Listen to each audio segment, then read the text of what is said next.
आज से 10 वर्ष पूर्व 2015 में चीन ने मेड इन चाइना 2025 नाम की एक एम्बिशियस इंडस्ट्रियल पॉलिसी बनाई थी, जिसका लक्ष्य था साल 2025 तक ग्लोबल हाईटेक मैन्युफैक्चरिंग में दुनिया में अपनी प्रमुख भूमिका निभाना और वेस्टर्न टेक्नोलॉजी डोमिनेंस को खत्म करना। इसी का नतीजा है कि चाइनीज आज टेक्नोलॉजी में दुनिया में धूम मचा रहे हैं। चाहे ड्राइवरलेस कार हो, हाई स्पीड रेल हो, रोबोटिक्स हो, AI, quantum computer, fighter jet या फिर स्पेस टेक्नोलॉजी, हर मामले में चीन बेहद तेजी से आगे बढ़ रहा है। आज 2025 में अपने लक्ष्य को हासिल करने के बाद मेड इन चाइना 2.0 नए फेज में पहुंच चुकी है, जहां अब चीन का लक्ष्य है दुनिया में हाईटेक मैन्युफैक्चरिंग में नंबर 1 बनना। इसके लिए आर्टिफिशियल इंटेलिजेंस की हेल्प से इको फ्रेंडली एनर्जी का यूज करना और अपने रिसोर्सेस पर डिपेंड करके अपनी इंडस्ट्रियल स्ट्रेंथ को नेक्स्ट लेवल तक ले जाना। मतलब चीन अब खुद को आत्मनिर्भर बना रहा है। दोस्तों, इस वीडियो में हम डिटेल में जानेंगे कि चाइनीज टेक्नोलॉजी में कितना आगे है, कौन सी स्ट्रेटजी अपनाकर चीन आज यहां तक पहुंचा है और टेक्नोलॉजी के मामले में भारत का पिछड़ते जाना भविष्य में कितना बड़ा खतरा बन सकता है। दोस्तों, जर्नी ऑफ नॉलेज में आपका स्वागत है। आपसे गुजारिश है कि हमारे चैनल को जरूर सब्सक्राइब कर लीजिए ताकि आप हमसे आगे भी जुड़े रहें। साल 2015 में चीन द्वारा शुरू की गई महत्वाकांक्षी योजना मेड इन चाइना 2025 का लक्ष्य था कि वो 10 बड़ी तकनीकी इंडस्ट्री में दुनिया का लीडर बनेगा। जैसे इन तकनीक में था artificial intelligence, robotic system, high speed rail system, electric vehicle, aerospace engineering और पावर जनरेशन जैसे क्षेत्र। आज दुनिया के कुल एआई रिसर्चर्स में से करीब 50% सिर्फ चीन में ही तैयार हो रहे हैं। मतलब ये कि आज दुनिया का हर दूसरा एआई एक्सपर्ट्स चीन से निकल कर आ रहा है। एआई के इनोवेशन में ही नहीं बल्कि उसके एप्लीकेशन में भी चीन काफी तेजी से आगे बढ़ रहा है। Manufacturing, education, health care, public safety, इन 4 बड़े क्षेत्रों में चीन बड़ी तेजी से एआई को इम्प्लीमेंट कर रहा है ताकि कम वर्कफोर्स से अधिक और बेहतर काम लिया जा सके। चीन में एजुकेशन सेक्टर में आर्टिफिशियल इंटेलिजेंस का उपयोग personalised learning, smart teaching, digital experimentation, resources allocation, assessment and decision making में कर रहा है। जैसे पर्सनलाइज्ड लर्निंग में एआई स्टूडेंट के बिहेवियर का डेटा लगातार रिकॉर्ड करता जाता है। जैसे स्टूडेंट ने कौन से क्वेश्चंस जल्दी सॉल्व किए, कहाँ ज्यादा टाइम लिया, कितनी बार एक ही टॉपिक दोहराया, किस सब्जेक्ट में सबसे कम नंबर आए, स्टूडेंट किस समय सबसे बेहतर प्रदर्शन करता है। इन सब जानकारियों को एनालाइज एआई करता है और यह समझने लगता है कि स्टूडेंट की मजबूती और कमजोरियां क्या है और उसी के अनुसार अपने कोर्स में बदलाव करता जाता है। एआई की मदद से वर्चुअल लैब और सिमुलेशन बनाए जाते हैं जिसमें छात्र बिना असली लैब गए ऑनलाइन कई तरह के एक्सपेरिमेंट कर देख सकते हैं। इससे दूर दराज के इलाकों में रहने वाले बच्चों को भी प्रैक्टिकल एजुकेशन मिलता है। एआई प्रैक्टिकल ऐप में 3D एनिमेशन, इंटरएक्टिव टूल्स होते हैं जिनकी मदद से स्टूडेंट एक्सपेरिमेंट कर सकते हैं। इस पूरे प्रोसेस को एआई मॉड्यूल द्वारा गाइड की जाती है जैसे कि कोई टीचर हो। दुनिया की 30% मैन्युफैक्चरिंग अकेले चीन करता है, इसलिए डिमांड को पूरा करने के लिए चीन कम वर्कफोर्स के साथ मैन्युफैक्चरिंग सेक्टर को ज्यादा प्रोडक्टिव और एफिशिएंट बनाने के लिए एआई की मदद ले रहा है। शुरुआत में चीन ने मैन्युफैक्चरिंग के लिए स्किल्स लेबर बनाने पर जोर दिया था, लेकिन उस वक्त चीन में बनने वाला कई प्रोडक्ट्स की क्वालिटी अच्छी नहीं होती थी। इसी कारण कमजोर प्रोडक्ट को चाइनीज माल कहने का प्रचलन चल पड़ा। मैन्युफैक्चरिंग के दौरान हर 10 में से एक प्रोडक्ट फेल हो जाता था।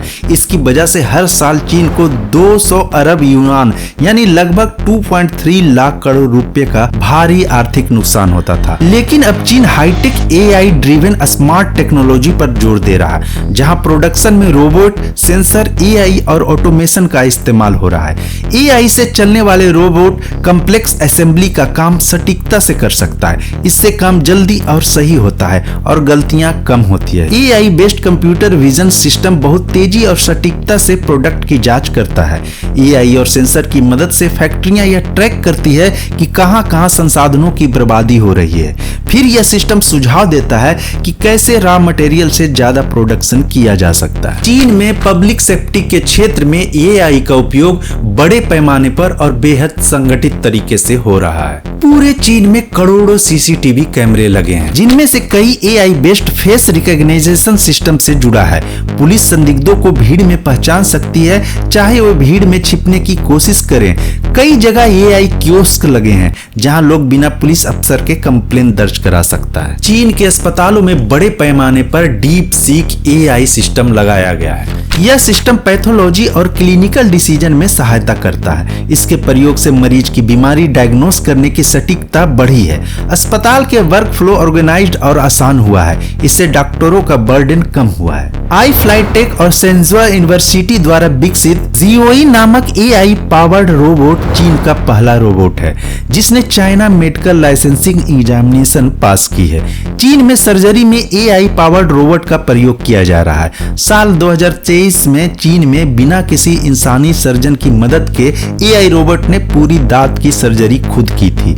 ऑपरेशन में प्रयोग होने वाले सर्जिकल रोबोट्स को AI और मशीन लर्निंग से प्रशिक्षित किया गया है, ताकि वे इंसानी डॉक्टरों की तरह ऑपरेशन कर सकें। चीन की national development and reform commission robotics में अगले 20 वर्षों में गवर्नमेंट और प्राइवेट सेक्टर की सहायता से लगभग 1 ट्रिलियन युआन यानी करीब 138 अरब अमेरिकी डॉलर का निवेश करेगा। चीन का रोबोटिक्स मार्केट दुनिया में सबसे अधिक है। मतलब अब कई क्षेत्रों में चीन में रोबोट का इस्तेमाल किया जा रहा है। 2023 में दुनिया के इलेक्ट्रॉनिक इंडस्ट्रीज में इस्तेमाल होने वाले कुल रोबोट्स का 2/3 रोबोट्स चीन के इलेक्ट्रॉनिक इंडस्ट्रीज में इंस्टॉल किए गए। चीन अब रोबोट को AI तकनीक से जोड़कर भविष्य की स्मार्ट फैक्ट्रियों और मशीनों के लिए तैयार कर रहा है, जिससे रोबोट मानव की तरह फैक्ट्रियों में काम करे। खतरनाक क्षेत्रों जैसे केमिकल प्लांट या ऊंचाई पर काम करने के लिए ये इंसानों की जगह रोबोट को भेज रहे हैं। होटलों में स्वागत करने, खाना पहुंचाने जैसे काम में रोबोट की मदद ली जा रही है। चीन का हाई स्पीड रेल नेटवर्क लगभग 48,000 किलोमीटर लंबा है और यह उन लगभग सभी शहरों को आपस में जोड़ता है जिनकी आबादी 5 लाख से अधिक है। यह नेटवर्क चीन के इकोनॉमिक डेवलपमेंट और टेक्नोलॉजी पावर के लिए एक महत्वपूर्ण औजार बन गया है। चीन में पहले से ही CR400 नाम की हाई स्पीड ट्रेन चल रही है, जो 350 किलोमीटर प्रति घंटा ऑपरेशनल स्पीड की रफ्तार से चलती है।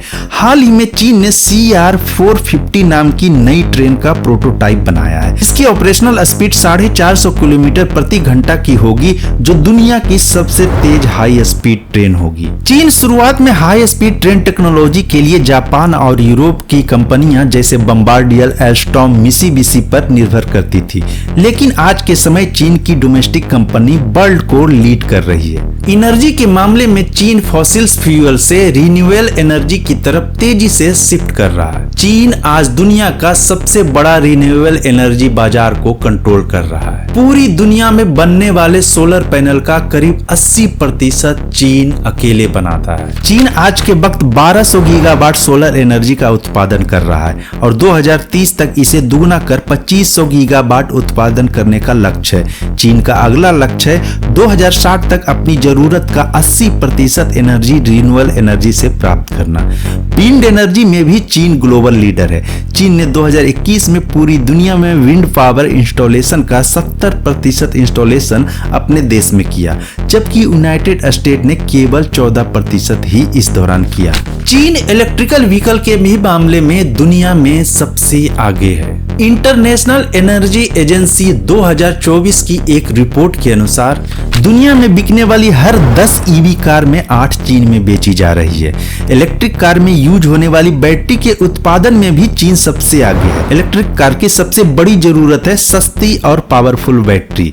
जब वेस्टर्न कंट्री इलेक्ट्रिक वाहन के लिए लिथियम, निकेल, मैग्नीज, कोबाल्ट यानी NMC बैटरी तकनीक पर काम कर रहे थे, उस वक्त चीनी कंपनियों ने लिथियम आयरन फॉस्फेट यानी LFP तकनीक को प्राथमिकता थी। जब दूसरे देश बैटरी के परफॉर्मेंस पर ज्यादा ध्यान दे रहे थे, उस वक्त चीन इसकी अफोर्डेबिलिटी पर ध्यान केंद्रित किया।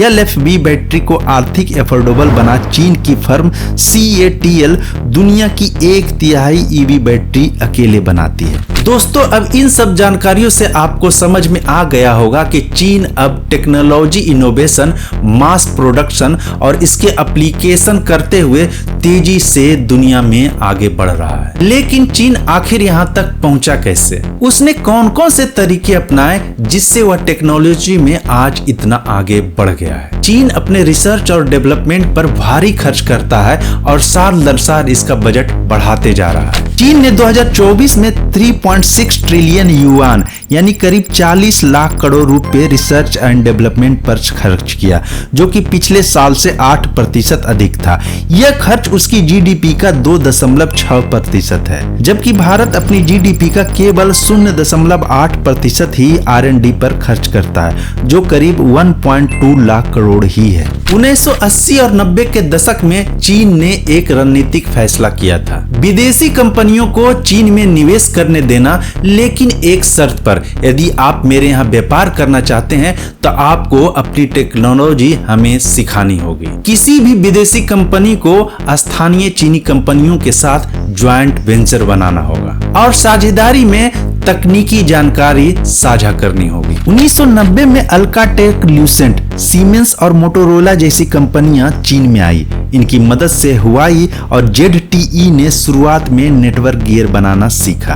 फिर उन्होंने अपने R&D पर ध्यान दिया और आज दुनिया की अग्रणी टेलीकॉम कंपनियों में है।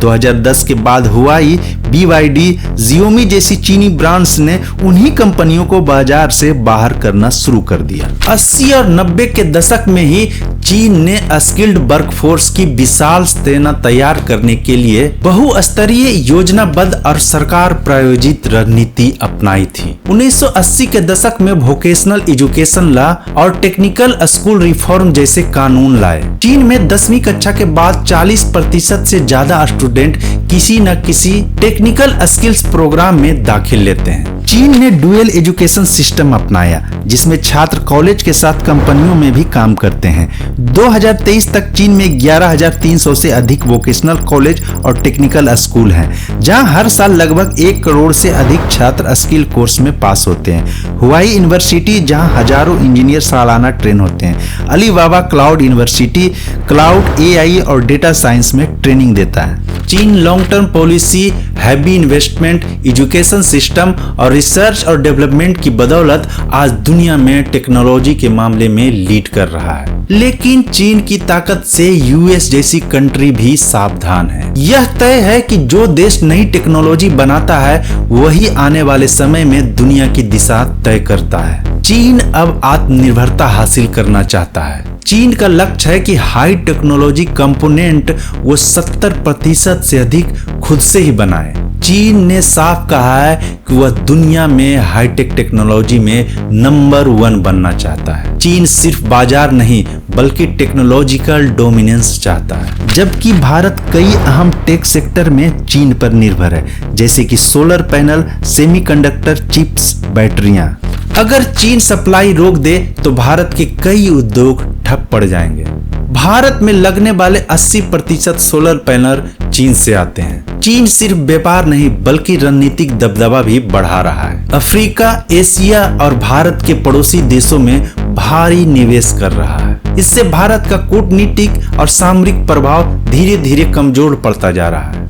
जैसे कि चीन ने पाकिस्तान, श्रीलंका, नेपाल में इंफ्रास्ट्रक्चर प्रोजेक्ट्स पर अरबों डॉलर खर्च किए, जैसे सेपेक, हैम्बनटोटा पोर्ट, जिससे भारत की सुरक्षा पर भी असर पड़ा है। भारत में मोबाइल असेंबली हो रही है, लेकिन चिप्स और बैटरियां अब भी चीन से आती है। चीन के सस्ते सामानों ने भारत के खिलौने उद्योग, इलेक्ट्रॉनिक्स, सिरेमिक और स्टील जैसे क्षेत्रों को नुकसान पहुंचाया है। चीन के सामान की कीमत इतनी कम है कि भारतीय उत्पादक प्रतिस्पर्धा नहीं कर पाते। इसलिए चीन की बढ़ती ताकत एक तो भारतीय उद्योग को नुकसान पहुंचाएगा और उस पर निर्भरता अधिक बढ़ाता जाएगा। दूसरी तरफ भारत के पड़ोसी देशों में चीन का भारी निवेश उन देशों को हमसे दूर करता जा रहा है। इससे चीन को रणनीतिक फायदा मिलेगा। इसलिए भारत को इन खतरों को भांपकर अपनी टेक्नोलॉजी और इंडस्ट्रियल पावर को तेजी के साथ बढ़ाना पड़ेगा, वरना आज के समय जो भारत की स्थिति है हम काफी पीछे रह जाएंगे। दोस्तों, इसी के साथ मैं ये वीडियो यहीं पे समाप्त करता हूँ। हमारे चैनल को जरूर सब्सक्राइब कर लीजिए। वीडियो अच्छा लगे तो उसे लाइक कर दीजिएगा। धन्यवाद।